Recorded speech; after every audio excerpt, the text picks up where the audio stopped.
அஸ்ஸலாமு அலைக்கும் வரஹ்மத்துல்லாஹி வபரகாத்துஹு.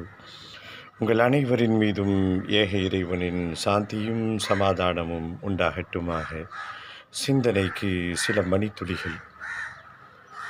டீ குடித்தேன், தேநீர் அருந்தினேன், உடனே வாந்தி வந்தது. இது என்ன பகிரப்பட வேண்டிய ஒரு செய்தியா? இதெல்லாமா தகவலாக சொல்கிறது அப்படின்னு நீங்கள் கேட்கலாம். ஆனால் இந்த தகவல்களுக்கு பின்னால் இஸ்லாத்தினுடைய சிறப்பு தன்மைகள் அடங்கி இருக்கிறது. இன்றைக்கு சாயந்தரம், அதாவது ஒரு மணி நேரத்துக்கு முன்னாடி, ரோட்டோரத்தில் இருக்கக்கூடிய ஹைவே, கிட்டத்தட்ட ஹைவே மாறி இருக்கிற இடத்துல ஒரு தேநீர் அருந்தி கொண்டிருந்தேன். ஒரு சொகுசு கார் வந்து நின்றுச்சு. அதிலிருந்து வருபவர்கள் தேநீரை வாங்கினார்கள், குடித்தார்கள். அதில் ஒருத்தர் தேநீர் குடிக்கிறத பார்த்த உடனே வயிறு எனக்கு வாந்தி வர மாதிரி குமட்ட ஆரம்பிச்சிருச்சு. அப்பொழுது தான் நான் அல்லாஹ்வை புகழ்ந்தேன்.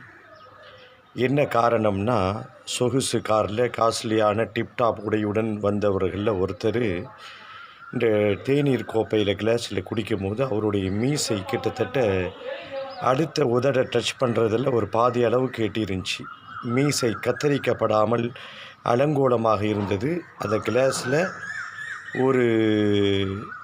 கொஞ்சம் ஒரு விரல் நுனி அளவுக்கு அந்த மீசையுடைய ரோமங்கள் உள்ளே இருந்ததை நான் பார்த்த உடனே குமட்ட ஆரம்பிச்சிருச்சு. டீ கடைக்காரர்கிட்ட கூட வேடிக்கையாக சொன்னேன், இந்த மாதிரி மீசை வச்சுட்டு வரவங்களுக்கு use and throw paper cup கொடுக்கலாமே அப்படின்னு சொன்னேன். அவர் சிரிச்சுக்கிட்டே தலையாட்டிட்டார். இதை சொல்லுவதற்கு காரணம் என்னன்னா, இஸ்லாம் எவ்வளவு அழகாக மனிதர்களை வழி நடத்துகிறது பாருங்கள். தூய்மை என்று சொன்னால் வெறும் ஆடை தூய்மை மட்டும் இஸ்லாம் பேசலை.